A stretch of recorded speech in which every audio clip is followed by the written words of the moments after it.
that explores the relationship between slavery and prison. The point that I'm trying to make is that it has taken a very long time to encourage serious conversation about both of those institutions. And let me start with slavery. Here we are in the state of Tennessee. As we know, the history of slavery in the South and in the U.S. in general has not been adequately addressed. But let me begin by saying that if we assume that slavery was abolished in what year? 1865. Yeah. If we assume that slavery was abolished in 1865, what happened during the year 1865? I mean, why would we assume that slavery was abolished then? The Civil War was over, but there was also something else. Emancipation Proclamation. The 13th Amendment. Right? I'm sure all of you saw the film Lincoln. You should, even if you haven't been diligent about studying your history, you should be aware of that. But if we assume that slavery was abolished in 1865, then we would have to say that in the history of this country, since 1619, when the first slaves were brought to this land, there have been 246 years of legalized slavery. And then if we count the number of years since 1865, that amounts to what? 148 or 49. So that means that we have had 100 more years with slavery than without. But then there are those who argue that slavery was not abolished in 1865. Certainly not in 1863, which was the year of the Emancipation Proclamation, which actually was a military strategy. It was designed to guarantee the victory of the Union forces. Why? Because Lincoln and others were shrewd enough to know that if black people were emancipated, they would join the Union Army and they would fight far more passionately than the white soldiers. So this is actually, Du Bois argues that this is actually what guaranteed the Union victory. But I think we can probably name all of the major films with a critical stance towards slavery on maybe one hand. Maybe two. Not quite two. Less than 10. Maybe not even 5. I'm not talking about Gone with the Wind and those films.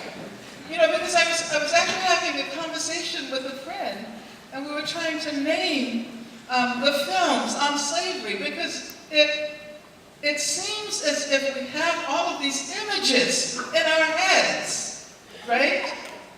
That we kind of know what slavery is because we seem to have seen so many images. But when you think about films that have actually critically engaged with slavery, we can't name very many at all. So it means that even those of us who consider ourselves to be somewhat critical work with the representational practices that are part of the long history of pro-slavery ideology in this country. Why have we become so estranged from our history as a slave nation? On the one hand, there seem to be these images, but on the other hand, no understanding. Very little understanding. And as I ask myself that question,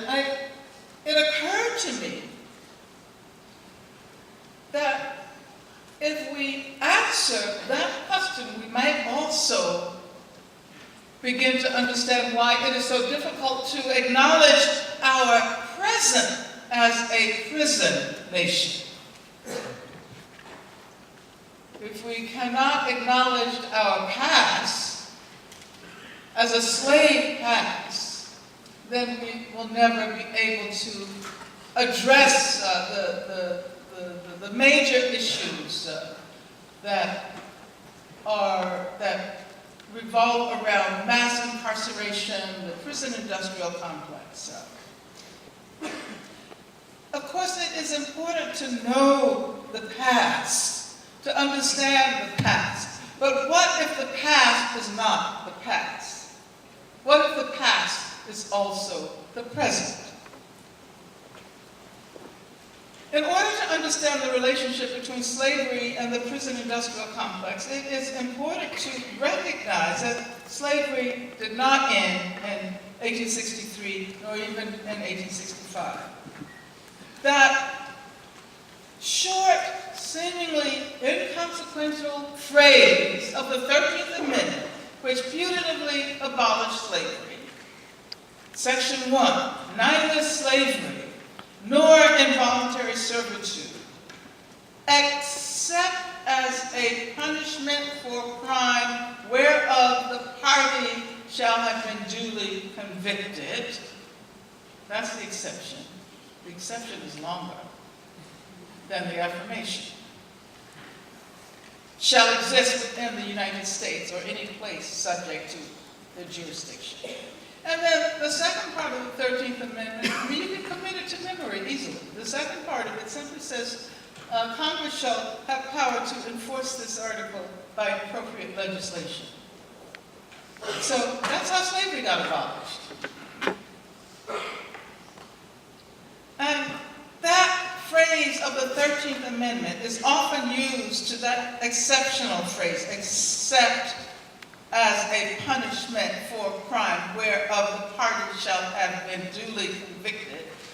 It's often used to indicate that a new system of punishment was launched within this loophole. And it expanded infinitely. We can say that something akin to slavery emerged through the punishment apparatus.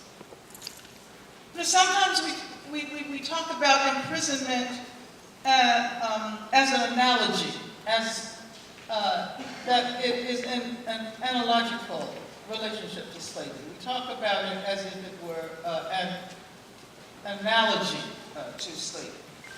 And Michelle Alexander, who you said was just recently here? Last year. She was here last year, and she dramatically points out that there are currently more black men in prison and under the direct control of the criminal justice system than there were enslaved in 1850. And that's pretty amazing, isn't it? But I would like us also to consider that slavery was allowed to continue through a peculiar form of punishment that was as ubiquitous in the South following the abolition of slavery as it has become hidden beneath the detritus of history. And I'm referring to the convict lease system. It's just recently that there's been scholarly research on the convict lease system. And this was in many ways worse than slavery. In many ways it was worse than slavery. Because during slavery, at least the slave owners had an interest in retaining the health and capacities of their slaves to work, so that they fed them and provided some shelter.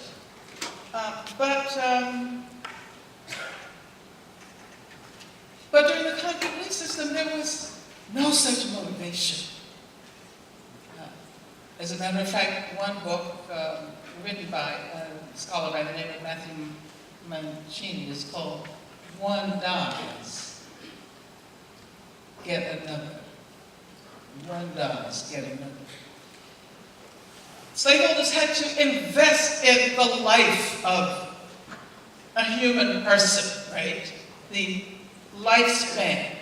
Whereas those who leased convicts did it by the month, most of the time.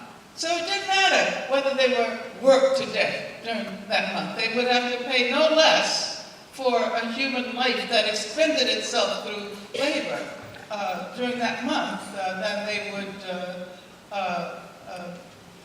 would have paid for a lifetime.